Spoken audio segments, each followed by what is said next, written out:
पुनः कहते भूया ये माँ भगवान विद्या प्रतु, हे भगवान मेरे को पुनः उपदेश करिए, क्योंकि सारी प्रजा परमात्मा के साथ एकीभूत हो जाती सुसुप्ति अवस्था में। तो परमात्मा के साथ एकीभूत हो जाने के पश्चात भी वह प्रजा ऐसा क्यों नहीं जानती कि हम परमात्मा के साथ एकीभूत हुए थे। और महाप्रलय में भी परमात्मा के साथ एकीभूत हो जाती है और सुसुप्ति अवस्था में भी एकीभूत हो जाती है। तो उस काल में है प्रजा क्यों नहीं जानती कि हम परमात्मा के साथ एकीभूत हुए थे। इसलिए दोबारा के मेरे को दृष्टांतों के द्वारा समझाइए। तो फिर जब समझाएंगे तो तब अरे मेरे को याद आ जाएगा, है ना नहीं। इस प्रकार से जब पुत्र ने कहा, पुत्र रूप श्रुति ने कहा तो पिता रूप श्रुति कहती है। तथा सौमिति उवाचा, ये सौम्य ठीक है, उसी प्रकार मैं समझाता हूँ, पूरा समझाता हूँ, है ना। अब आगे कहते हैं जिस कारण से यस्मात् मूलात् उत्थाय देयम अविशति जीवा, जिस मूल से उठ करके यस्मात् जिस कारण से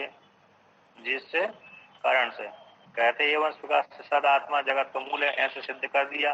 जिस हेतु से उस प्रकार से तस्मात् आत्मना का समुद्र, उससे आकाश आदि की उत्पत्ति हुई और शरीर राशित एक बहुश्यामा तत्तेज असिद्धता इत्यादि के द्वारा परमात्मा को जगत का मूल सिद्ध कर दिया। और भी कैसे किया, अन्य त्रिधा विधीयते, है ना, अन्य 3 भागों में विभाग हो जाता है। तो इससे के द्वारा अन्य जिससे जो 3 भागों प्राप्त होता है वो शरीर को पुष्ट करता है। ये शरीर पुष्ट करता है तो फिर अरे उसकी उत्पत्ति होती है, वो नाश होता देखा जाता है। वो नाश उत्पत्ति होने वाले जो कार्य रूप शरीर किसी न किसी कार्य होगा। तो अन्न का कार्य है यानी पृथ्वी कार्य, पृथ्वी किसी न किसी कार्य है, उत्पत्ति विनाश वाला होती है, शरीर में देखा जाता है। तो फिर जल का कार्य है, तो जल भी शरीर में देखा जाता है, उत्पत्ति हो जाती, नाश हो जाती है उसका, तो वो किसी न किसी कार्य है। तो फिर तेज का कार्य है, तेज भी शरीर में देखा जाता है, उत्पत्ति विनाश वाला है, तो इसलिए वो भी किसी न किसी कार्य है। तो कहते हैं अरे तेज परमात्मा का सत का कार्य है। तो इस प्रकार से मूल का बोध करा दिया। तो मूल का सिद्ध हो जाने के पश्चात अब आप कहते हैं उसी मूल से ये आया था, जिस हेतु से संपूर्ण जगत का परमात्मा मूल है, जिस हेतु से तस्मात् उसी मूल से उत्थाय निकल करके वहां से आकर देयम अप्रविष्टा, देह में प्रवेश कर गया। तो देह में प्रवेश करने से उसकी जीव संज्ञा हो गई, ठीक है ना। तो जीव अब यहाँ पर कहते हैं वहां से संपूर्ण जगत को तो परमात्मा से उत्पन्न हुई थी। संपूर्ण जगत कैसे है, परमात्मा से उत्पन्न हुआ था। परमात्मा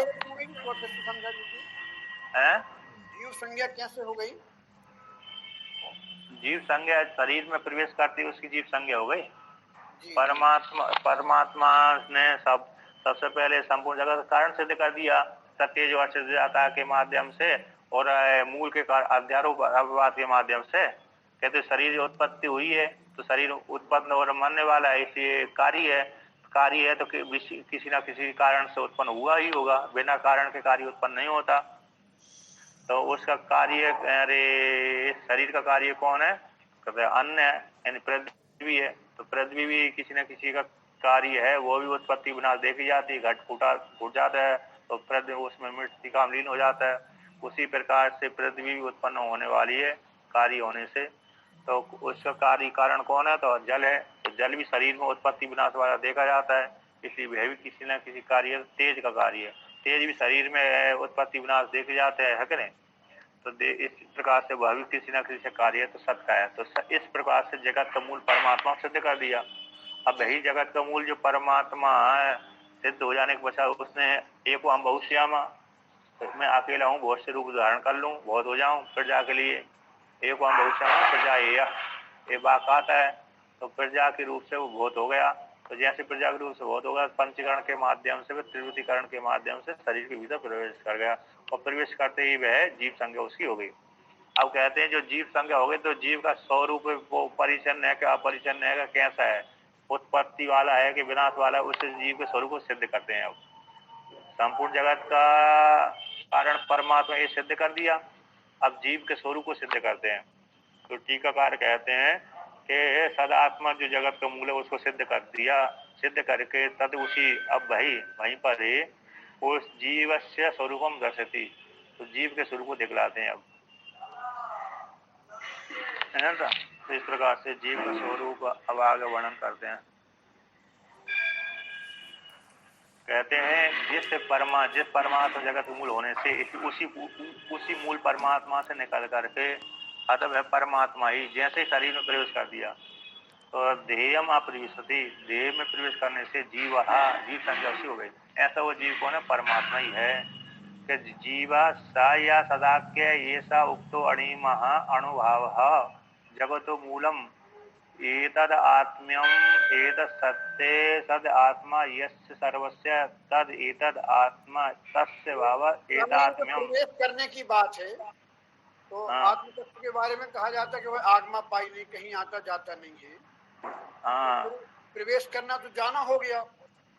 हाँ, प्रवेश करना उपाधि को लेकर के जाना आना हुआ है ना, उपाधि को लेकर के। जैसे सूर्य भगवान पहले से, लेकिन अभिव्यक्ति उसकी अंतःकरण में ही होती है। अभिव्यक्ति जो अंतःकरण में होती है, तो अंतःकरण में उससे माया को लेकर प्रवेश कर गए। सूर्य भगवान यद्यपि आता जाता कहीं है, कहीं नहीं है, सूर्य भगवान है ना। तो सूर्य भगवान तो एक स्थिर है, प्रकाश रूप से सूर्य है, एक जगह स्थिर है। अब उसका प्रतिबिंब तो जल के भीतर प्रवेश कर रहा है ना। तो उपाधि से ही प्रवेश कर रहा है, वास्तव में तो प्रवेश नहीं किया उसने। हाँ, इसी प्रकार से उपाधि से यहाँ पर शरीर के भीतर अंतःकरण में प्रवेश कर गया। ऐसे जो प्रवेश किया है वो सत्य, उसका स्वरूप क्या है? सीधा वास मानेंगे तो मिथ्या हो जाएगा, है ना। पंचदशी के अनुसार मानेंगे तो मिथ्या है, वो चिदाभास है। उसका जो मुख्य स्वरूप जिसका प्रतिबिंब पड़ रहा वही सत्य है, कूटस्थ है, जिसको कूटस्थ बोलते हैं। और जो मुख्य सामान्यकरण के अनुसार बोलेंगे तो वो जीव जो प्रवेश किया है अंश के समान अंश है वह, वो जब उसका स्वरूप तो मुख्य स्वरूप परमात्मा ही है, तो अपने स्वरूप को जान लेता है, मैं ब्रह्म हूँ।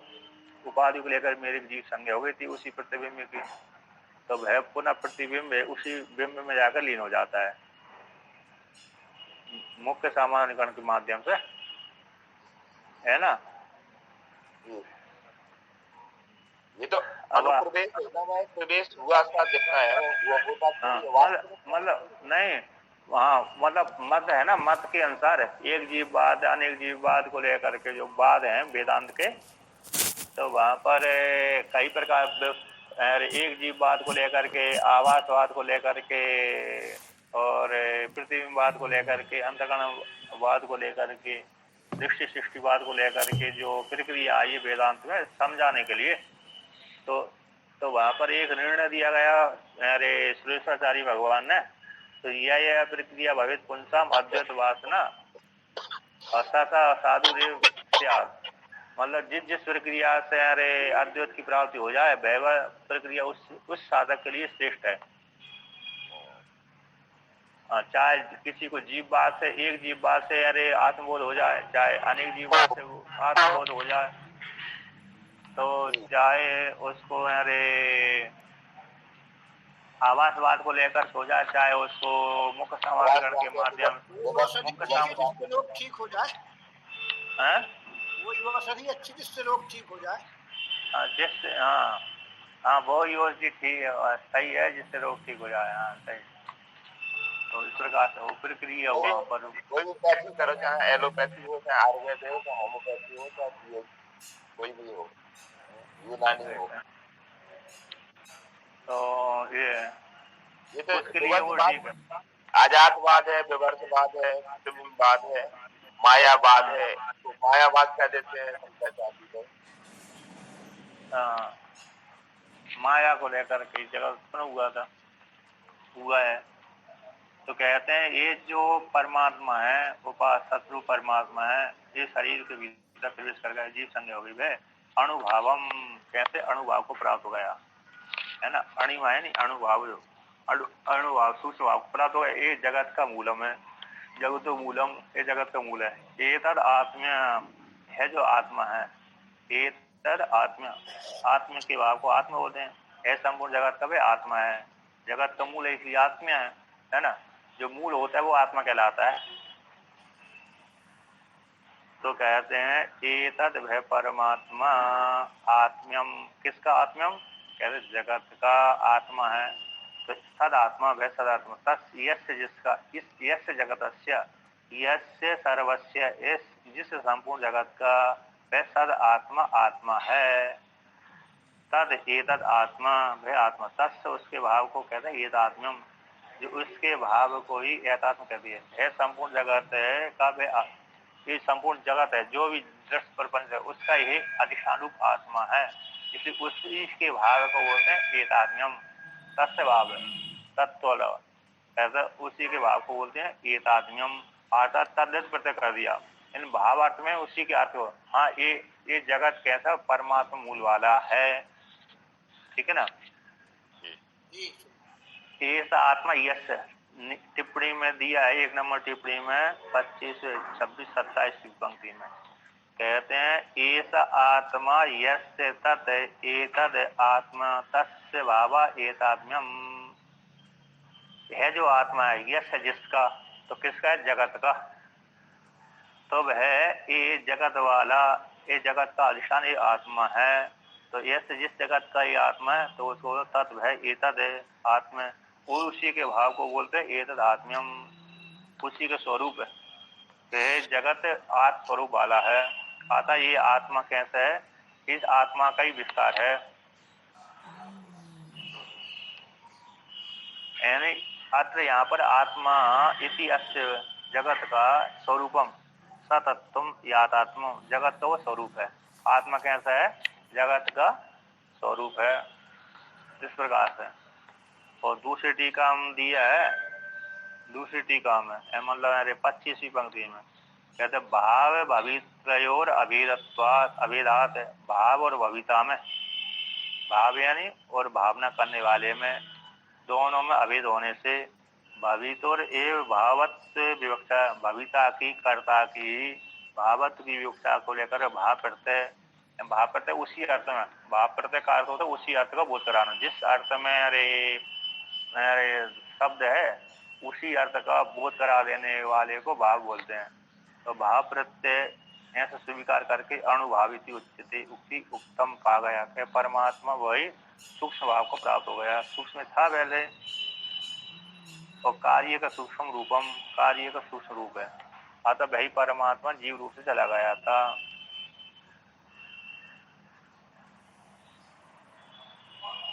तो कहते हैं एतद आत्मेति अत्र में भी एवं इस प्रकार से भाव प्रत्यय जालन से, अतः वह जगत का स्वरूप मूल है, जगत मूल वाला है। ये परमात्मा कैसे है, परमात्मा बना तो जीव भी परमात्मा ही बना। हाँ, जीव भी परमात्मा ही है। जब पेड़ पौधे आदि जगत है जो परमात्मा है, उसी मूल, उसी सत्तावान है, तो ऐसी जीव भी परमात्मा ही है। तो कहते हैं इस प्रकार से संपूर्ण जगत का भय परमात्मा मूल है, इसलिए तद भय परमात्मा ये तद है आत्मा, तत्व उसी के भाव को ये तद आत्मा बोलते हैं, उसी के भाव को, यानी आत्मा के भाव को आत्मा बोलते हैं। यानी ये आत्मा, ये जगत है, ये कैसा है, इस परमात्मा मूल वाला है, ठीक है। ये संपूर्ण जगत परमात्मा ही है। ऐसे सत्य है कि ये सदात्मना आत्मना सद आत्मना सदाख्यन आत्मना आत्मवत सर्व इदम जगत, कहते इस प्रकार से हे ईसद सदाख्य सदरूप परमात्मा के द्वारा। तो ये तक कर दिया, ये इस प्रकार से सदाख्यन शत्रु परमात्मा के द्वारा आत्मना आत्मा के द्वारा, आत्मा के जैसा इदम सर्वम जगत है, संपूर्ण जगत कैसा आत्मा के समान आत्मा है। अतः आत्मा यह संपूर्ण जगत आत्मा के द्वारा आत्मवान होता है, सत्ता के द्वारा सत्तावान है। रस रूप सत्ता के द्वारा सर्प रूप सत्ता की सिद्धि हो रही है, क्या कहने, रस रूप जो अधिष्ठान है ना, तो रस रूप अधिष्ठान में कल्प सर्प है, तो कल्प सर्प कब सत्य हो रहा है, रस रूप अधिष्ठान से। तो हाँ, आकर सर्प सत्य है, ऐसा तब माना जाएगा जब रस रूप अधिष्ठान सत्य स्वीकार करेंगे। तो उसी प्रकार से सदरूप परमात्मा के द्वारा इदम सर्वम जगत है, आत्मा के समान है, आत्मा के समान आत्मा वाला है, यानी सत्तावान है। आत्मवती सत्ता, अथ धातु सत्य, अथ सातत्य गमने है ना, सत्ता वाला है, आत्मा वाला है। ऐसा संपूर्ण जगत। कहते हैं ना,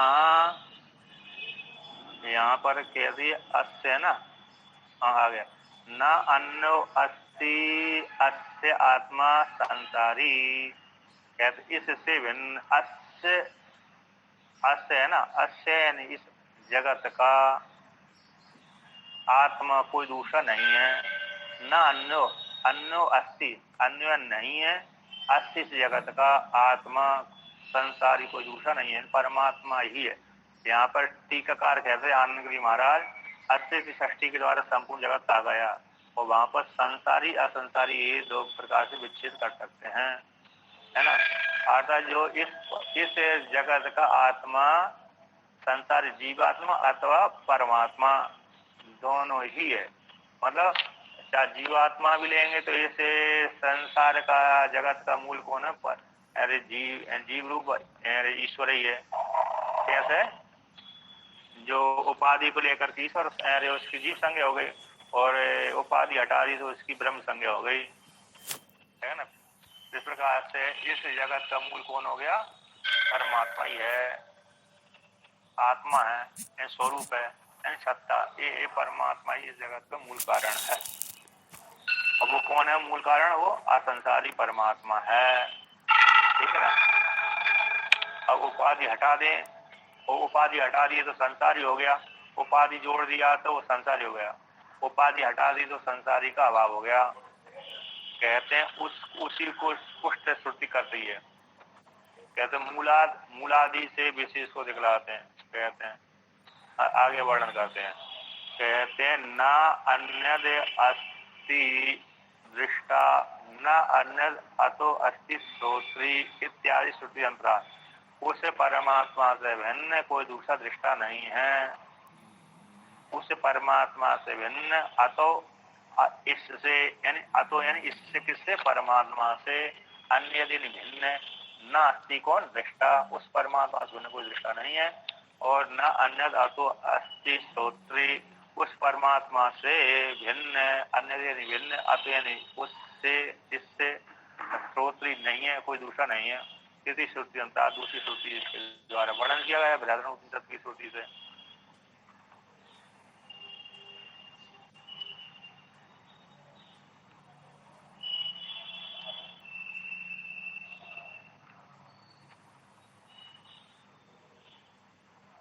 यहाँ पर नहीं, अभिनव नारायण सरस्वती ने वर्णन किया कि सर्वेषु शरीरों में, संपूर्ण शरीरों में विद्वान चेतन में प्रत्येक आत्मा है, ऐसा ये भय ही है।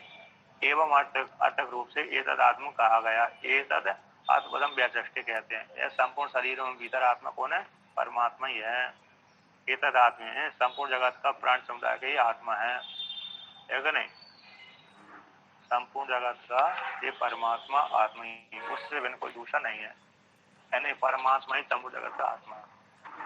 जीवात्मा आदि सारे परमात्मा ही हो गए, परमात्मा से बंध नहीं हुए। अब कहते हैं येन चा आत्मनः आत्मवत सर्वम इदम जगत तद एव तदाख्य कारणम सत्यम परमात्मा सत्य। जिस आत्मा के द्वारा, जिस अधिष्ठान के द्वारा आत्मवत सर्वम इदम जगत है, संपूर्ण जगत आत्मा वाला होता है। जिस अधिष्ठान सत्ता के द्वारा संपूर्ण जगत आत्मा वाला है, तद वह जो अधिष्ठान है वह सत है, सदाख्य है, सत संज्ञा वाला है, कारण है। वो किसको कारण जो का है वो सत्य है, पारमार्थिक रूप से सत्य है, परमार्थ सत्य है। तीनों कालों में जिसकी सत्ता विद्यमान रहती है, तीनों कालों में रहता है। जिस अधिष्ठान रूप सत्ता के द्वारा यह संपूर्ण जगत आत्मा वाला है, सत्ता वाला सब प्रतीत होता है। ये जगत कहते हैं ये जगत सत्य है। वादी लोग कहते हैं उसी आत्मा के अधिष्ठान रूप सत्ता के द्वारा ये सत्तावान हो रहा है, आत्मा वाला हो रहा है, परमात्मा। तो जिसके द्वारा हो रहा है तो वह सत परमात्मा कारण है, सताक है, परमात्मा है। अतः ये इसी हेतु से